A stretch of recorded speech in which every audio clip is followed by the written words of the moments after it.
Today we will be discussing the solution of parallel circuit. Referring to the circuit diagram, there are three resistors connected with a 5 volts battery. Now, to identify the type of circuit, we will first mark the nodes. Remember, you cannot mark a new node unless a new electrical component comes in. Like here, starting from the ends of the battery, this is node A. Since there is no component in between, so these all would be node A. Now when electrical component comes in, there comes a new node B, and these all will be node B. As we can see for all these components, that their one end is connected to a common node A, and the other end is connected to a common node B.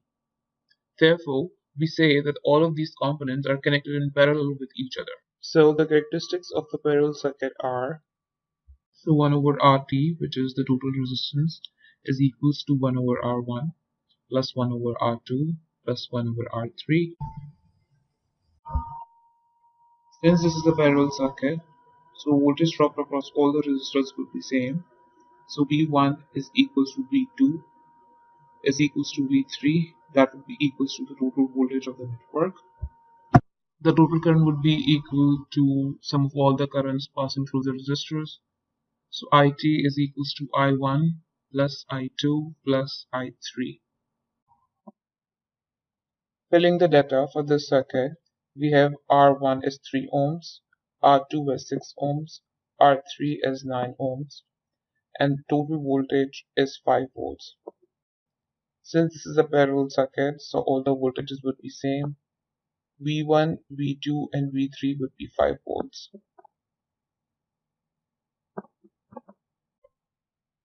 The trick is that we calculate for the totals first, and then we can calculate the rest of them very easily. So for total resistance RT, we have this equation 1.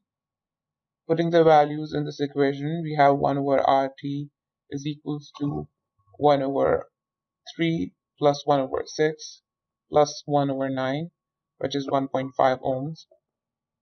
By Ohm's law, we have V is equals to IR, VT is equals to IT RT, IT would be VT over RT,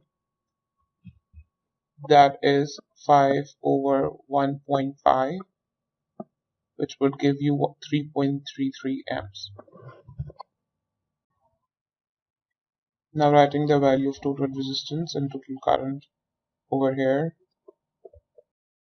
Similarly, we have I1 equals to V1 over R1, which is 5 over 3. That would give you 1.66 amps.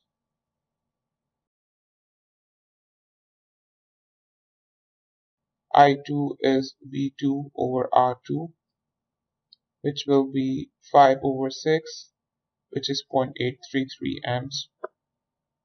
And I3 is V3 over R3, which is 5 over 9, and it will give you 0.55 amps. Now writing all the values over here, I1 is 1.66 amps, I2 is 0.833 amps, and I3 is 0.5.